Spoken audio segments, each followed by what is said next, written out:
Let's put that genie back in the bottle. Paints with the colors of the wind, bitch. It's time for 2 Finger Point. Power daddy. Our shoes are in the pond. Extra magic hours, which we in turn called extra tragic hours. People called him the naked mole rat. Did you really just 2 Finger Point? Here are your hosts, Amber and Kylie.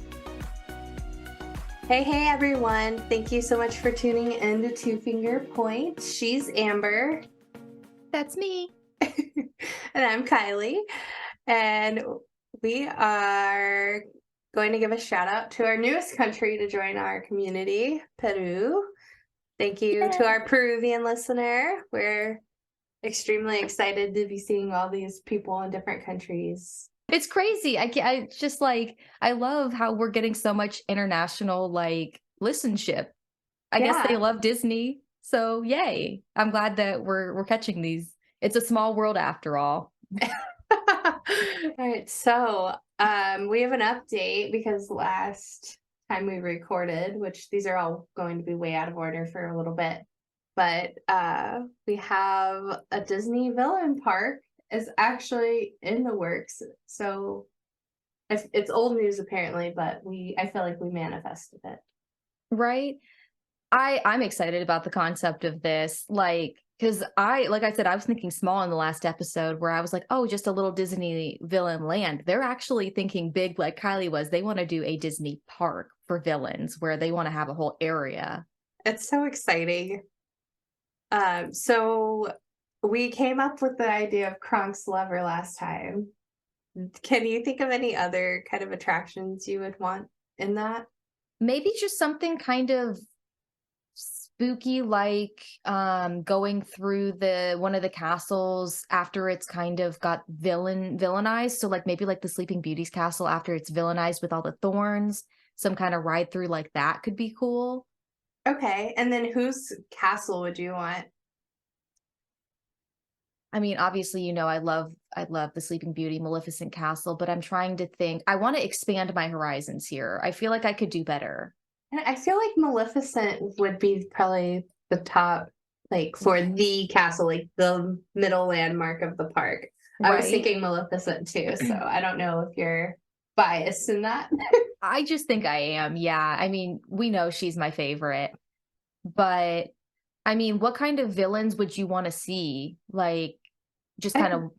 I think Maleficent would be a good one to have as like your main theme park, but I mean, Ursula could have her little Cave of Wonders. Trying to think of some like off the wall, not very thought of. Do you remember the Rescuers from like the 70s? Vaguely. I did watch it. The two mice that rescue kids. So do you remember I forget her name, but the crazy lady, like the villain who kidnaps Penny? She's got like orange hair and I think she's got a purple dress. Yes, it's all ringing a bell, but I need to see her. I'm Googling her. Okay. So I remember her being near like a swamp or a lake with like alligators. Oh, Madame Medusa. Okay. Yeah, that sounds right. So I wonder like if you could do like a boat ride for that. Oh yeah. And she's got a crazy look in her face. She gives me like like Cruella de Vil vibes. You remember like the picture of her, like Cruella de Vil driving the car with her like crazed eyes? She always reminded me of Cruella, and I think she's got like the long cigarette stick. Yeah. From back in the day too. Oh, a fun ride that could be different could be the Cruella de Vil ride where but it could be like Mr. Toad's Wild Ride, but Cruella de Vil's Wild Ride. Yeah. And you have her driving around all crazy. Yes, that's a good one. Be interesting.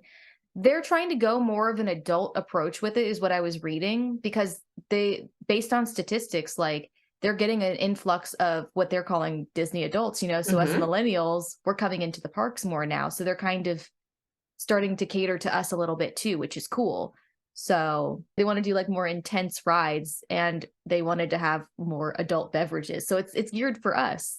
I think that's awesome. And it's an interesting thing because it's always been more for kids or whatever, but we were that generation that had the Disney Channel and, you know, even when we're like out of high school, 18, like we were still kind of watching it a little bit. Yeah. Like Disney's stuck with us through our whole lives. So it's an interesting change.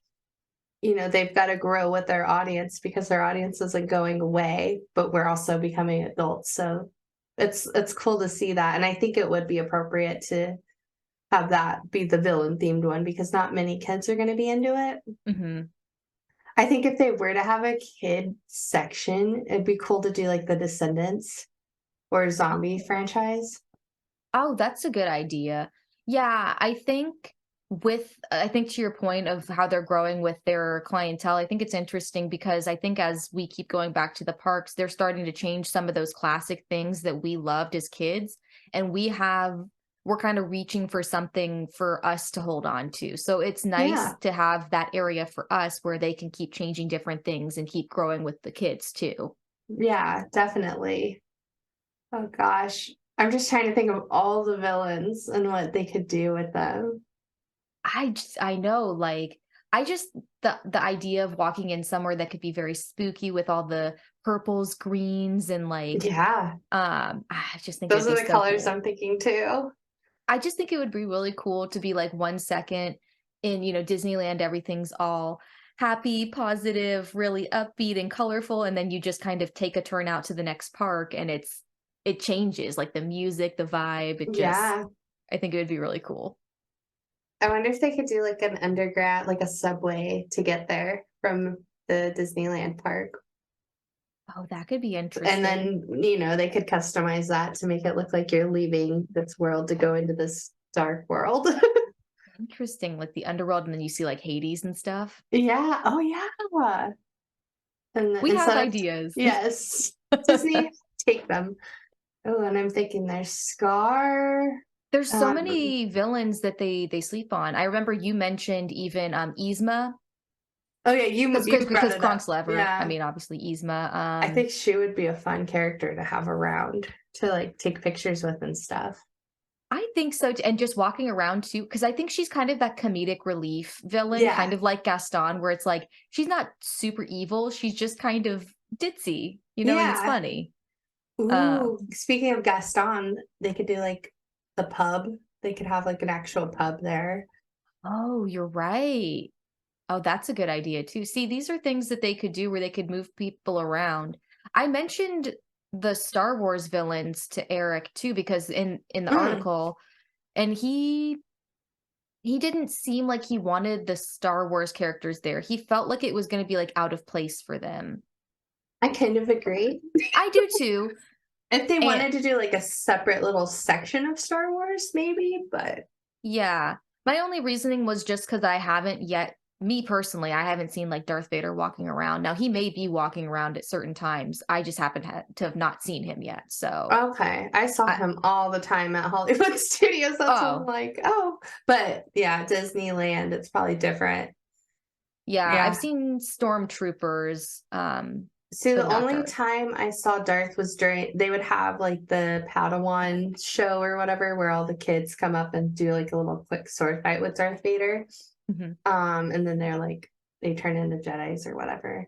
Oh. But yeah, that's the only time he would come out, and then they would have stormtroopers time to time. But I tell you, like where we came out from the backstage area, you walk out, and as soon as you're in the park, you're looking at the stage where that show was. And that show went like every other hour. So I saw him a lot. Oh, so you're like, he was there. I saw him. Yeah. That's funny. No, I did see when I was in California Adventure, I saw Loki and Captain America, which was kind of Okay. cool.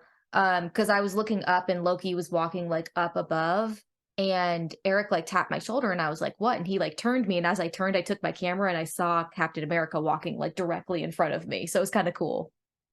That's awesome. So See, I think it'd be cool if they did separate parks for Star Wars and Marvel. Just give them their own parks instead of trying to mesh them with the Disney stuff.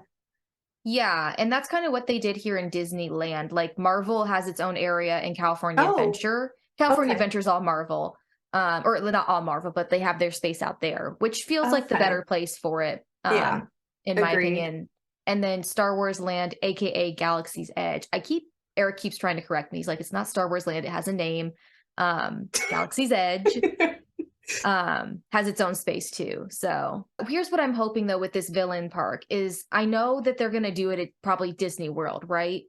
Because they have more space for it. I hope with this expansion of Disney, what is it, Disneyland Forward? Forward, yeah. That's what That I they was hoping. That was the park that was going in there. Right. So that's what I'm saying is I'm hoping like with that they're kind of doing two different expansions right now to both parks. I'm hoping it's because they want this in both both, Yeah. So we'll see. I feel like Disney World has enough. Let Disneyland grow a little bit. Thank you. That's how I feel too. I keep telling Eric, I'm like, they keep expanding on Florida because they have the space for it in the area. I'm like, I know we don't have it here, but just like, I don't know, push the businesses out of the way. We want more Disney. They might hold off on any expansion in Florida given the circumstances right now too. So True. fingers crossed. Anywho, we'll keep positive today. So Disney collaborated with my husband's favorite brand, Tommy Hilfiger, and launched a Disney collection to celebrate 100 years of Disney. Have you seen it yet? I haven't. I'll look at it now, but I'll definitely be buying Nicholas something from there. So it's the best of both worlds for us. I mean, it's good stuff. Okay. I'm happy with the collection. I just say, if you want to spend the money, it is expensive. I mean, depending on I don't know what Tommy Hilfiger runs like by itself. I don't know what their price range is. It's pretty up there. We usually shop at the outlet. Okay. So like I saw a really cute sweater that I may end up, potentially buying, but it was just a sweater that was knit red with white Mickeys all over it. I'm looking at that right now. $229. Yeah, that's not surprising. Yeah. You know what the photos kind of remind me of? This is like Gossip Girl meets Disney. That was kind of the vibe that I got looking too. You're right. With the Tommy colors, but like it's all very school, like prep school uniform. Yeah. That was the vibe I got too. I got very preppy school. I didn't think Gossip Girl immediately, so it's funny that you did and I see it now, but I definitely got the prep school vibe. I got a very like classy way to dress up for Disney essentially. Yeah.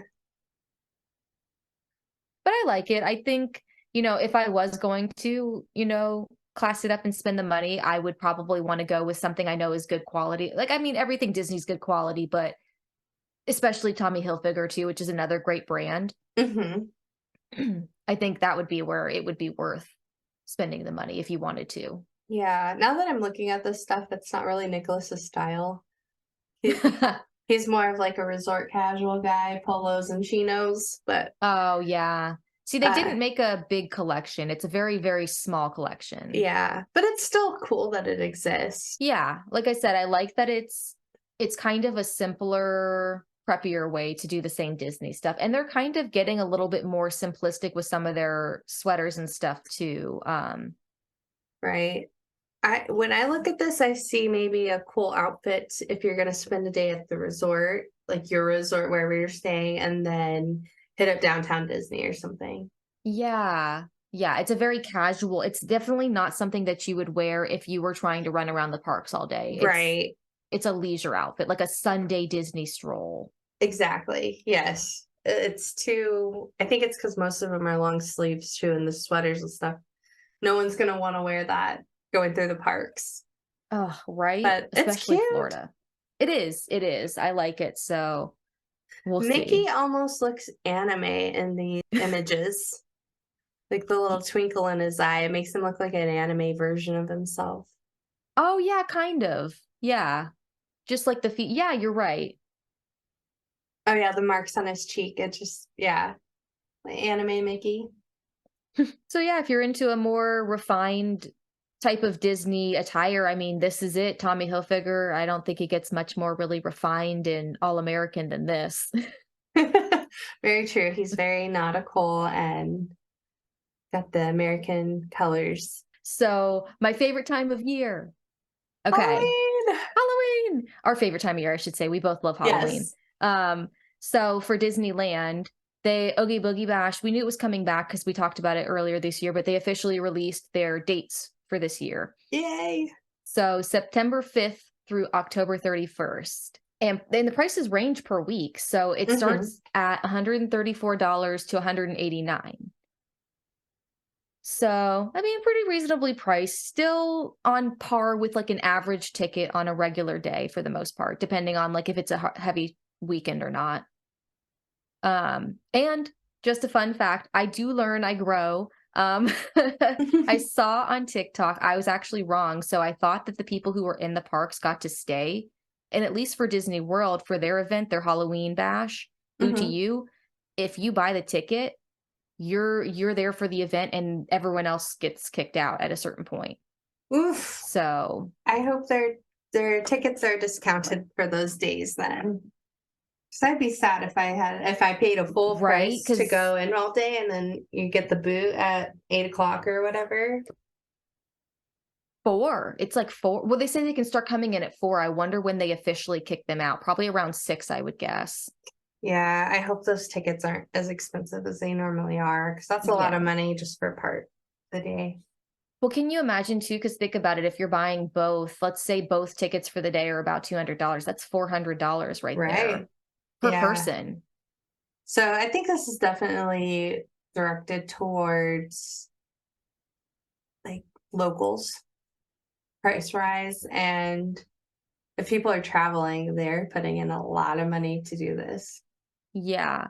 The only thing is, I don't think Oogie Boogie Bash that they're doing this where they're kicking people out. And my only guess is because I know Oogie Boogie Bash is in California Adventure. So it's away from actual Disneyland. So maybe they start kicking people out of California Adventure, which I think would be less cumbersome than kicking them out of Disneyland. Yes.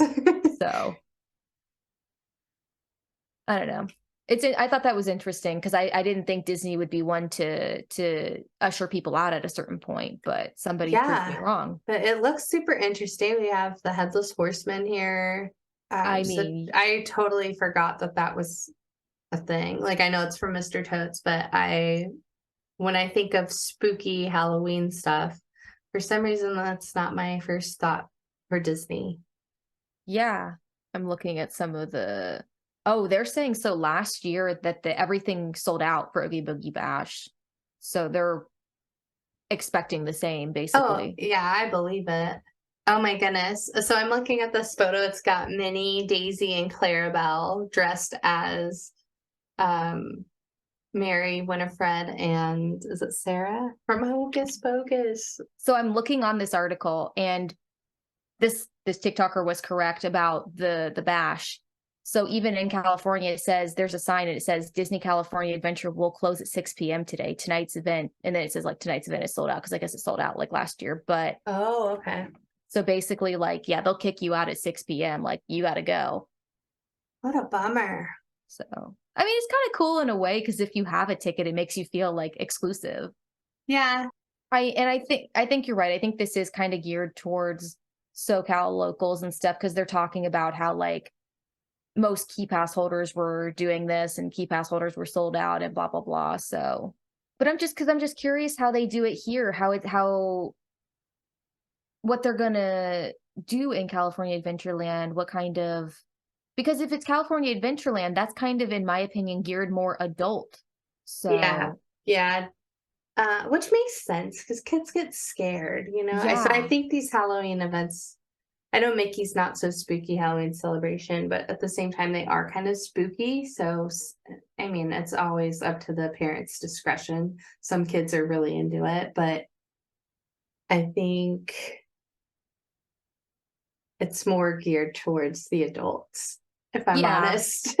I think you're right, too. So it's funny because, we went to Disneyland yesterday and we rode Haunted Mansion and we were in the line and there were a couple of kids that were getting scared. And this one kid in front of us, she was consoling her kid. She's like, it's not, it's not real. It's all, nothing's really happening. It's all really fun.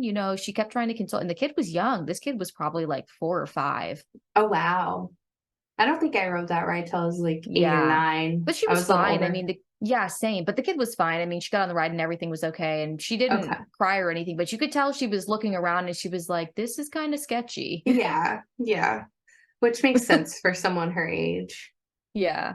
I mean, especially like with that queue where everything's changing, like some of the stuff follows you, like Yeah. yeah, And poor kid. somebody's sitting right next to you. Right. And it stopped on us like 3 times while we were on it. So, I mean, imagine Mm. being in just a sketchy part that it stops. Yeah. Oh, Toughen up, kid. they're coming out with a new Haunted Mansion movie. I saw that and I feel like we kind of just forgot that we did one back in like the early 2000s with Eddie Murphy and Yeah. we just forgot. I wonder, because I feel like it kind of flopped. Did it? I think like there was all this buildup around it, but I don't think people really liked it. Oh, I kind of liked it. So that's I interesting. didn't mind it at all. But I don't know why we're redoing it.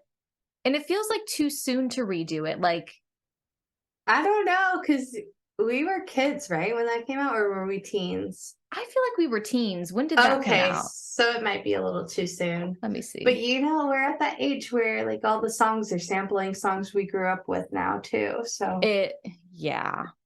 So speaking just on things, so Disney, speaking on your Little Mermaid, they created a Spotify playlist. Disney collabed with them to have the soundtrack, where it's all together.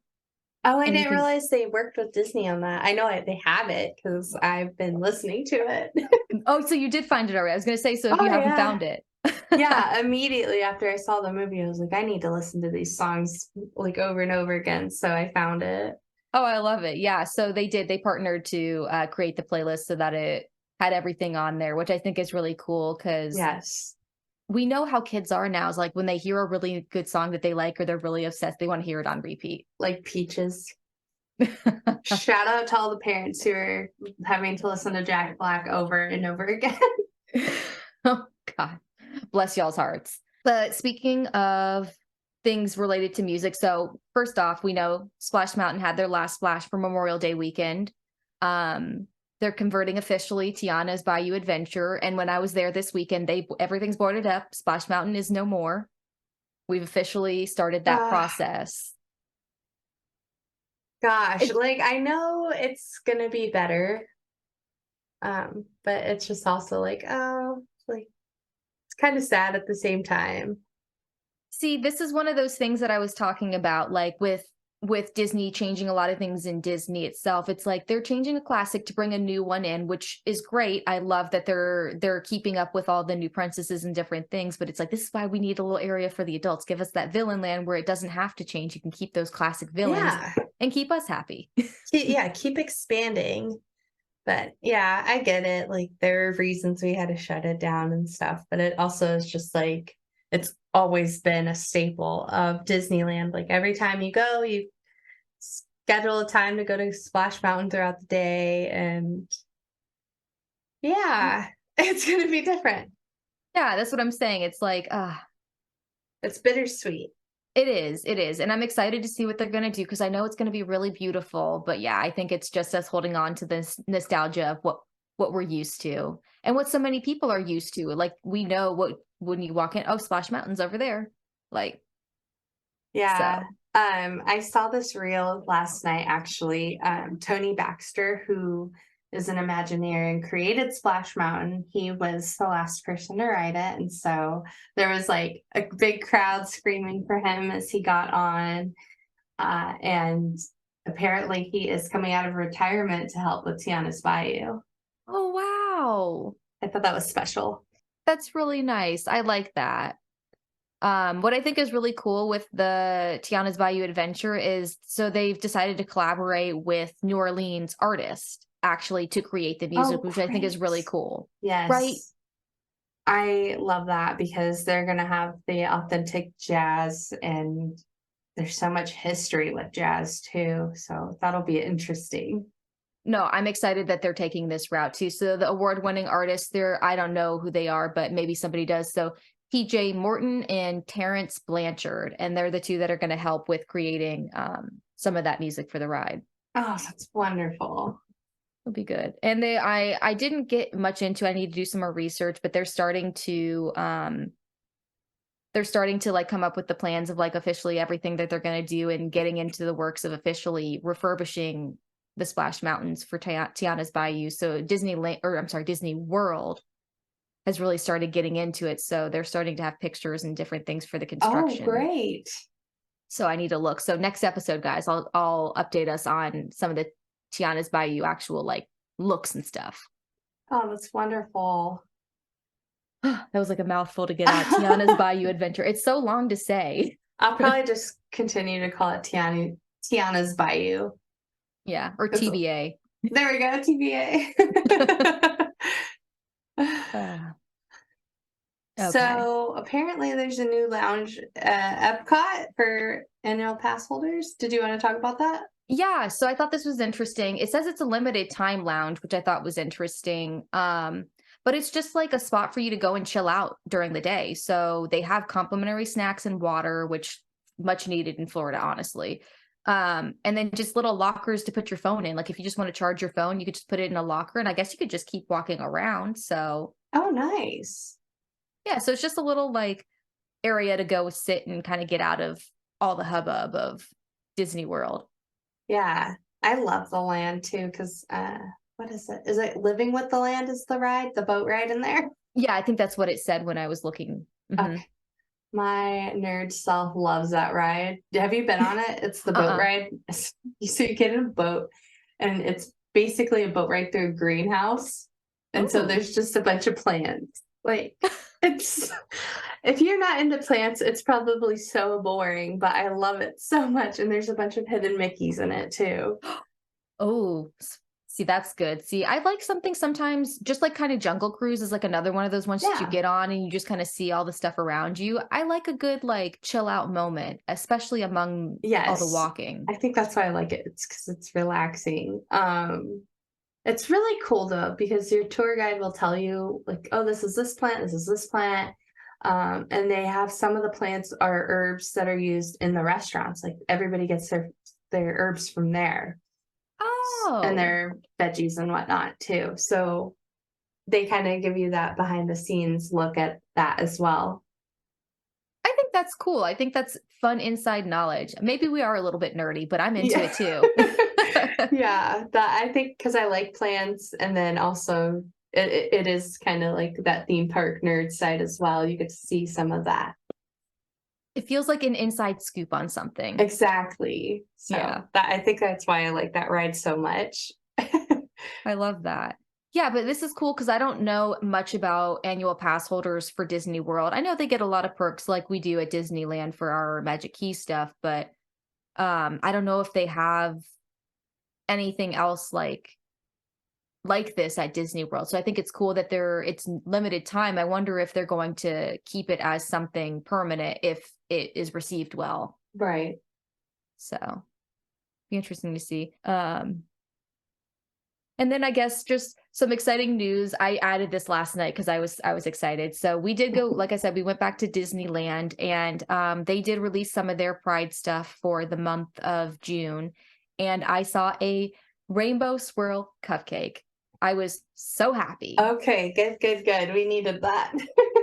Ooh, yeah, I actually haven't seen, or I mean, at least that I recall, the red cupcake with just the swirl and the ears. I Mhm. just saw a iridescently rainbow swirled cupcake, and it was chocolate. There we go. So I guess it depends on where you go. Yeah, so crisis averted. I am like, okay, Disney didn't skimp on me. So where did you find that? It was like the confectionery candy place Oh, right okay. there on Main Street. Love the confectionery. It's just the classic, like I have to get something there when I'm at Disneyland. I was disappointed because when I went in there, it was like unfortunately, it was like right after fireworks and crap. So everyone's like flooding Oh, Main Street, and mhm. it's like, forget it. You want a cupcake? You're waiting like 30 minutes for That that is cupcake. the worst time of the whole day to go because everything's shut down in the parks except Main Street. Yeah. Don't I know? I worked on Main Street in Disney World, and we were the only thing open when people were leaving. Ugh. But yeah, no, so I saw it. I want to get it next time. I was very excited, but I did snap a picture. We'll throw it up on the Insta so y'all can see. It's definitely not as bright as the 2014 one, but that's okay. It's still rainbow. I'm still giving it the credit. I don't know. I felt like that one was a little too saturated. You think so? Yeah. When I was looking at it, I was like, wow, this photo is very saturated. And I was trying to like even things out, but I was like, we're just gonna go with it. So I'll look at this new one. Hopefully it's a little more toned down. It is. To be fair, this was 2014 when I took this picture. You guys know the age of Instagram. This was over filtered pictures. So I was like, get that color in there. Oh, maybe it was the way the photo was already edited. Could be. That's very true. Yeah. And I was like, wow, these colors are very rich. Yeah. I knew how to use my editing skills to make it as vibrant as possible. So you're right. It probably wasn't as bright as that, but you know. Oops. Okie dokie. So we're going to switch things up. We normally do a game at the end. We're going to try something new. We're going to do some DCP stories. We'll probably mix a few of our own in there, but we're also hunting in the depths of the internet to find other people's stories as well. And if you would like yours read on here, we can keep it anonymous. We can share your name. You can make up a name if you want to be Princess Ariel. We can read your stories on here as well. But we have a few from Reddit, so we're gonna pick one of these today. Amber, did you want to read yours? Okay. So yeah, so here's the Reddit post that I found. So by user repulsive mixture 348. Want to give you credit. So this was one that I found that was somebody who more recently was in the program, and I thought it was interesting to kind of get their perspective on things. So the name of the post is called Exposing the Disney College Program. Ooh. So it says, "Hi everyone. I recently left my role at the Disney College Program, and I thought I would come on here to honestly tell y'all what this experience was like. This is going to be extremely candid, raw, and honest. Some of y'all might not like that, and some may not like to hear this, but it is all 100% truth, and I feel it needs to be told. For starters, when we applied, there was no interview, but in order to accept our program, we had to pay $400. Hold on, pause. I guess I didn't read this part. No interview? There was a whole interview process. I had a phone interview. This is already feeling like it's satire because there's no way you could have done the college program without an interview. I wonder if they thought they were expecting more out of it, because it really, my experience, I just had a phone interview, which I thought would have been more in detail because it was Disney, and I was surprised to find out, oh yeah, we want you on like just after a phone interview. When was this written? 11 months ago. So I guess maybe it depends on when it was done. Either way, they would still do a phone interview. I felt like mine was a pretty extensive one. They asked me a bunch of questions about like just me and people and kind of like my interactivity with people. It was more so that. Like a typical job interview. Yeah. I wonder if this person, I mean, there's different things, considering this could be more recent. Maybe we're in a different age where Zoom interviews are a thing. Maybe they were expecting that and got a phone interview and thought that wasn't enough. Or maybe this person has never had an interview and was expecting something more formal than what they had. Okay, you're right. That's fair. I'm trying to give the benefit of the doubt here. That's fair. Yeah. Cause I just don't like that they said there was no interview, because there was an interview. Maybe it just was something that, they were expecting more. Yeah. Okay. So the $400 charge was required whether we lived at Flamingo Crossing, Disney's housing for CPs, or off property at our own place. We paid $400 to come work for Disney, which was already odd, but I didn't think of much of it at the time. I will say that was always interesting, and I think it kind of flew over a lot of our heads. Most internships and places that you go to work, you don't pay them to come work for them. Right. So I find that extremely interesting. Yeah. And we all just let it happen. It's so funny because they're calling something out that we all have let happen for so many years because we're like, oh, it's Disney. We want to be there so bad. And the thing is, I think it's because we're such a dime a dozen that they can do this. Like, we can say, no, we're not going to pay it. They're like, cool, somebody else will. Exactly. Yeah. So, okay.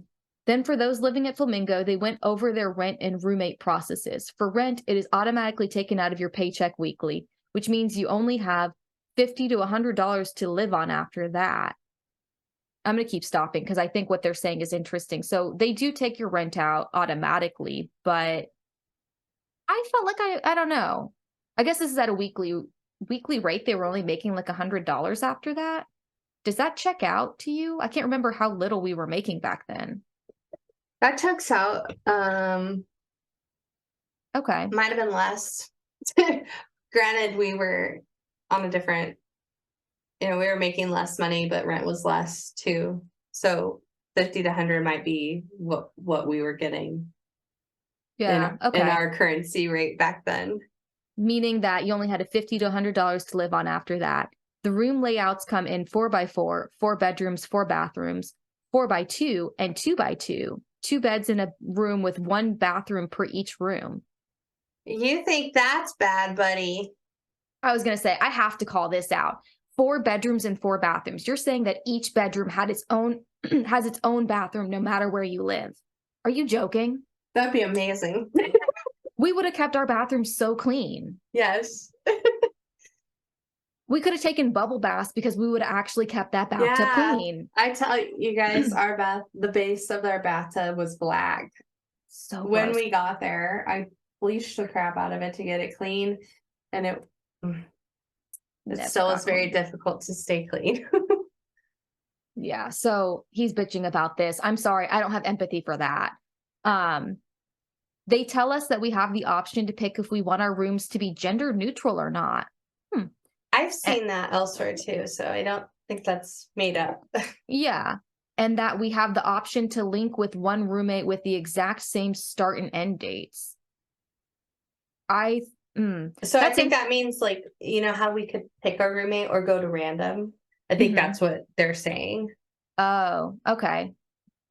I didn't even think about the option of picking because I didn't have anyone coming with me. Exactly. What they did not tell us is that if you don't link with someone and pick gender neutral, that they will often throw you with anyone. Well, what did you expect? There was a case where an 18-year-old girl got put in a 2x2 with an older gentleman, as you can finish college at any age. Okay. Yeah. That's sketchy.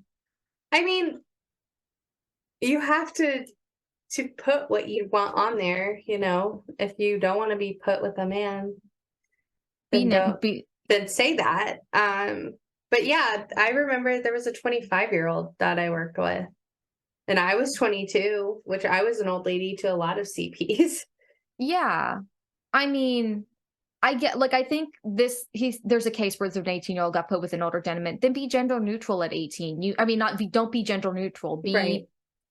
Your gender, and don't make it where you would put yourself in a situation like that, or specify. I mean, there's got to be like an age there's got to be something that you could do. Yeah, I'm sure like they're kind of leaving it out, but I'm sure that person had the ability to go to the office and say, hey, I'm not comfortable, can we switch? And I'm sure they would have accommodated that. 100%. I mean, I know that they'll accommodate you. I moved to your room. I wasn't there. I wasn't your original roommate. So they will accommodate you for even sillier things. So I can imagine this was accommodated immediately. You don't get told who your actual roommate is until 1, you arrive there on your check-in date, and 2, you sign your lease. Even if you link with someone, they don't bother to tell you that you may still not get out with them. So if you're in a 2x2, you may actually get put with the other roommate. So for many people who have called Flamingo asking them about roommate issues or their potentially unsafe matches, the response they have been met with is, we cannot guarantee your safety. Oh my God. I mean, I get it, because you are sharing a room with somebody. It's not like you can lock yourself in. So they probably have to say that disclaimer, but that feels intense. We cannot guarantee your safety. I don't like that. That's not how they responded to me. I mean, it's been a decade, but they did not respond to me that way. Yeah, I don't know. Let's just keep reading. Okay. Yeah. Did not love that. There were disability accommodations. My friend, who ended up being my roommate, had Celiac disease. Celiac disease. When she went to get an accommodation for her program, they connected her with a case advocate who worked with her to help her get a role that was safe for her. For any of y'all that don't know, how do I say it again? Celiac. Celiac disease. Sorry, guys. Celiac disease makes it so that you have a serious autoimmune reaction to gluten, even if it's just simply inhaling particles of it in the air. And it can put you out for weeks or send you to the hospital. Pause for a second. It's pretty intense. I know a couple people with it. So if it's this intense, could you be in an environment like Disney? I feel like there's a lot of gluten particles in the air, period, within the parks. I'd probably avoid food areas, yeah. So I used to work with someone who had it. He never had it that serious where he couldn't be around it. Sure. But he could not eat it. And I Sure. can't eat it either. So I know that. I've never heard of it. I'm sure maybe it's just like a rare case that you can't even inhale it. Sure. That's scary. I can't imagine. Yeah. Okay. Well, so she told them her main accommodation she needed was a role that wasn't food and beverage. Okay. So where did they put her? Food and beverage. Then she had to fight tooth and nail to get them to change that. Mind the fact that this was before we even started working. So now let's jump to working and arriving. After you move into housing, you are required to go to traditions, which is the start of your program. At traditions, our speaker blatantly told us there will be days you feel depressed, anxious, and not want to go to work, but you will go to work regardless. And you would always smile. Why? Because the guests don't care. The guests don't care what you're going through. After that, they sent us to get our IDs made and to finish our registration process. They had us line up each to be asked individually for our information. One part was that they asked up out loud in front of everyone what our weight was. As you can imagine, this was fun for lots of people. So I'm going to stop here for a second, just for a sec. I'm not loving how they're treating the anxiety and depression if they are actually speaking to the cast members like this, but it isn't the guests' fault, and it's not for you to put on them. We shouldn't be like. Right. This is hospitality. Mm-hmm. And yeah, you're a human and whatnot too, but the guests are paying hundreds of dollars, so they aren't the ones you should be going to about your issues. It should be your coordinators and your managers. Right. So I agree with you there. I'm on the same boat there. Maybe it wasn't the best wording, and we don't know what the person's wording was. Exactly. But yeah, I remember working at Disney World and growing up going to Disneyland. When my family came out to visit, they noticed how rude people were, like cast members. Oh. Yeah, and I agree too. Like I felt it was very different, even just watching the managers' interactions and stuff. People aren't as friendly there, at least in Hollywood studios. But it was definitely noticeable. So kind of with it, like you chose to be here and you knew what the job was, you knew what you're getting into. So we do need to create magical moments for these guests. Yeah, I think they just kind of reworded this. I think that was essentially what they said is like, you come in, you be happy, you don't put your problems on the guest. And they're not saying like, don't be anxious, don't be depressed. Like, I think they have tools for that, but it's basically saying like, don't bring that to the guest. Cause like you said, they're spending hundreds of dollars for a very magical experience. And it's not for you to sit here and ruin. Like you are human, but if you need that time, don't come to work that day. Right. Exactly. And I don't remember them weighing us in tradition. So that seems odd. Well, I remember it says they were just asking weight. And I feel like if you're going to go to the DMV to get your driver's license, they're going to ask you in front of a bunch of people too. Yeah. Just make it up. Yeah, but I don't remember them doing that. I remember them fingerprinting us, but I don't remember them asking my weight. They might have. I don't even remember that. I honestly don't remember getting the IDs. I know we had to because my photo was on it, but I don't remember any of this process. The only thing I remember about traditions was the class itself and getting our name tags. I remember that. And when he brought that up, where he was like ushered to the back to get his IDs, that like shot back a memory of them taking our fingerprints like digitally. Like it was a digital one. Okay. They just took all of our fingerprints.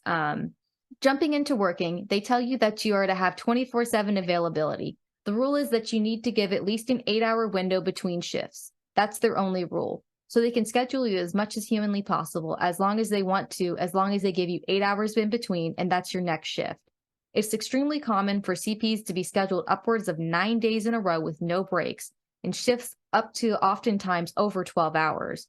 One of my friends got scheduled 14 days in a row, with almost every day being a 12-hour shift out in the blazing Florida sun, and one of those days was even a 15-hour shift.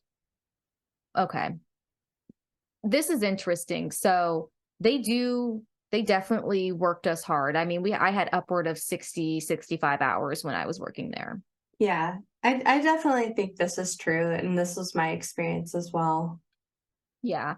And I do remember like when we would have to work those extra magic hour nights, they made it a point to make sure that they gave us just enough hours in between to not have to pay us overtime. So like he was saying, you have to have 8 hours in between. He's talking about, first of all, 8 hours is the minimum they have to give you to in between shifts in general. And then it was like 10 to 12 hours was like the max or minimum of them not having to pay you overtime. So not only did they have to give you enough time, but enough time that they didn't have to pay you overtime. And they would every single time with my shifts, those long ones, I would always get a night shift. And then the next time it'd be like an afternoon shift. And they gave just in that window so they didn't have to pay me overtime. One of my other close friends went into their leader to tell them how exhausted they were with their program and how they felt they needed a break and that their mental health was declining. And their leader responded, "You came here to work, so get back out there and work." She has type 1 diabetes, and when her number got super low one day, she told her leader she needed an early release because she didn't feel good, to which they told her, "The only way we will let you go home is if you are passed out on the ground or need an ambulance." Oh my God. Now, I will say not every leader is like this, but with anything in life, there are good leaders and bad leaders. But sadly, this experience with leaders being like this was all too common to hear about at Disney. It also wasn't uncommon to be forced extended. At my location, we had a huge amount of people one night get forced extended, and some of them got put up to on shifts up to 17 hours, which in Florida this is surprisingly legal. That's wild. I was never forced extended that I remember. I know it was a thing. Yeah, I remember it being a thing. But I don't know if I ever got extended. Wait. But at the same time, and I guess this is where things get inky when you're young. So if you're young and you're listening to this, like nobody's forcing you to stay there. I mean, if you want to stay employed by Disney, but remember you're always in charge of your own body and yourself, and you can get up and walk away. 100%. Yeah, I think we forget that we have freedom when we're a lot younger. We're still independentizing. Is that a word? It is now. Okay, it is now. Yeah, we're still finding our independence at that age. So I think we forget that we have a choice, and if we don't like something, we can walk away from it. And it's not the end of the world. Yeah, take it from me or us. Yeah. Okay. Throughout the program, you quickly learn that people start self-terming, quitting left and right. Don't we know it? Tons of people came to the program thinking it would help their depression and anxiety, because Disney is their happy place, only to have their conditions seriously worsened and have to leave. The vast majority of CPs you talk to will tell you that they hated working at Disney. Some will tell you they liked it, but they also hated and noticed all the aforementioned issues. I fell in the middle, as I did love assisting guests and my coworkers, but that was the only thing holding me in. Disney also gave us self-admission pass, stating that our only benefit of the program was getting into the parks for free. Oh, okay, I'm sorry. That's interesting. Huh, okay. I'm going to finish this thought first, and then we'll talk about this. That would have been great if we weren't pretty much blocked out from the parks at all times, and were given the time between shifts to even go. The vast majority of the time we wanted to go to the parks, it was fully blocked out, meaning it was unavailable to even go. we were allowed to put an ADO, meaning approved days off, on our hub to state that we needed specific days off in the future. If we got our ADO approved, it meant that no matter what we were not to be scheduled.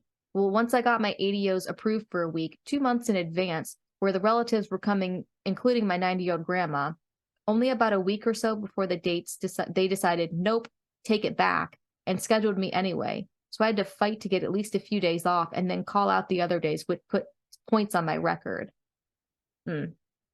So I just wanted to get to the first part where I thought it was interesting how a lot of CPs will tell you it was basically like the best and worst experience that they've had. So I find that interesting that we all feel the same way. Yes. Yes, definitely. I just wanted to call that out. They're like, yeah, I hated my job, but I loved a lot of the experiences I had. I think hindsight is 2020. I think, yeah, they work you really hard, but I think you get an experience that not everybody gets. So yeah, exactly. And he'll see this, or they will see this later on in life. For me, due to operational need in the middle of my program, they told me my role was being switched. I didn't mind this too much, but then they put me in a role that my disability accommodations didn't allow for. So for going to work each day and food and beverage had caused me to have allergic reactions each day. After a week of that, I advocated and said, I cannot go back to this location. It is too dangerous for me, and that I need my role switched. The leave administration team told me that if I brought in a doctor's note saying that I needed a certain amount of days off, that they would honor those days off until I got my role changed and that my points would not go on my record. So I sent a doctor's note and they told me I had those days approved and that they would tell my leader and get me in contact with my case advocate so that we could do a role change. 7 days into that, I get a call from my internship coordinator telling me that they told me false information and that every day I've been out, points are going on my account, and if I don't go back into work soon, I would be fired. So I hustled to get in contact with my case advocate and rushed to get my role changed. Sorry, why did that happen? And after 2 weeks, they finally got things changed. They told me they would go on and contact my leaders to get the points removed from my account because a certain amount of points means you're fired, regardless of if it's your fault or not. Did they get those points taken off? Nope. Instead, my case advocate actually ghosted me. My friend had the same case advocate and he ghosted them too. 2 months later, and still no points had been taken off, and I had gotten reprimands for something that wasn't even my fault. Last paragraph, guys. Jumping forward, after a while in my new role, which I actually did enjoy at times because of my coworkers, I decided that the pros definitely did not outweigh the cons, and I decided to self-term. Since leaving the program, my mental health has gotten exponentially better, but I actually have time to go to Florida and do things I am passionate about. Not everything in the program was bad. I had some leaders I personally really liked. My coworkers have become some of my best friends, and I got the experience of being able to truly see what I do and don't want to do for myself. Interesting. I am grateful that I did the program because it taught me to advocate for myself, and it also made me realize my self-worth and what I do not need to put up with. It also gave me an opportunity to move to Florida, where I will be staying from now on. I choose to have a healthy relationship with Disney now, and I've decided for me, Disney is only for visiting, not for working, and I do not want to mesh those two things in my mind anymore. I guess the moral here is that if something doesn't feel right and you feel like you're being mistreated, you do not need to sit there and let it happen. It is okay to say, this is enough, and leave something when it's seriously affecting your emotional well-being. So I think that's interesting that we kind of caught on to that halfway through this poster's post, because we agree, like. Yeah, I think I kind of agree with the majority of this. The beginning with the traditions and the rooms and all of that, I don't know if I necessarily had the same experience, but the working conditions were pretty similar. I'm saving my own story for Patreon or whatever. We're holding on to it. But I did have a similar thing. I don't know about case advocates though. I didn't have that, and I didn't have an internship coordinator. So those sound like new roles. My guess would be if the case advocate was ghosting them, they probably quit and there's no one in that role. That's my guess. That's an interesting take. Internship advocates. Now I'm wondering if this is just something because they did say that they had disability accommodations. So I'm wondering because of that, maybe they had internship advocates and case advocates just because of that already. Yeah, that's possible. I just had never heard of that before. So, but now I know, like, I just think we're in a different time because people have emotional support animals they're taking to the program now. Oh, really? Yeah. Like dogs? Yeah. Whoa. So, And they're allowing this. That's wild. Uh-huh. Yeah. So it's just a different time we live in now. So these things might be new. So congrats, Gen Z, on having more flexibility presented to you. Literally. And shout out to Gen Z. Sorry, did I cut you off? No. We're probably having delay again. My sound. Okay, sorry, my sound delay. I was gonna say also shout out to Gen Z because we were talking about it during the post about like advocate for yourself. And at the end, this person was like, I advocated for myself. So shout out to you for, doing what you thought was right for yourself and not putting yourself through mental, strain that you didn't need for yourself. Yeah. But I agree. I think working condition wise, they said a lot of things that I definitely agree with. I don't know. I feel like maybe this person might have already done a program because they were talking about traditions like it was something they had kind of already done. So maybe this is a second program person too, because it was my first time going through traditions and I thought it was exciting. I felt like I was like in an I don't know. I love the idea of being in something exclusive. So it felt exclusive to me. It felt cool. Yeah, and it really made you feel a part of Disney. Yeah. That was my experience with it too, so I don't know. I don't know. It was tiresome. It was a full day, I get, or a full block of your day, I should say, not the full day. I don't know. So yeah, that's our first story. Did you have any other thoughts on that? No. Sorry it was so long, everybody. We'll try to find a little bit shorter ones. But yeah, if you guys have stories, whether you've done the program, you're in the program, we want the tea. Yes, we love it. Like I said, this was more recent, so it was really cool to kind of see some differences in like housing, for example, how they're living now, which, shout out to y'all for having better housing. All right, guys. Well, thanks for tuning in this week. Be sure to follow us on all the social media platforms. We're Two Finger Point Podcast, TWO. And we will catch you next Tuesday for another episode. Bye, guys. Thank you for listening to today's episode. If you like what you heard, be sure to subscribe, rate, and review the podcast. You can connect with us on Instagram and TikTok by following Two Finger Point Podcast. That's the number 2 spelled out, TWO, Finger Point Podcast. If you'd like to hear your story, have a question, or even be a guest on the podcast, visit twofingerpointpodcast.com and click on our contact page. We'll see you next week for Two Finger Point Tuesday, but until then, have a magical day.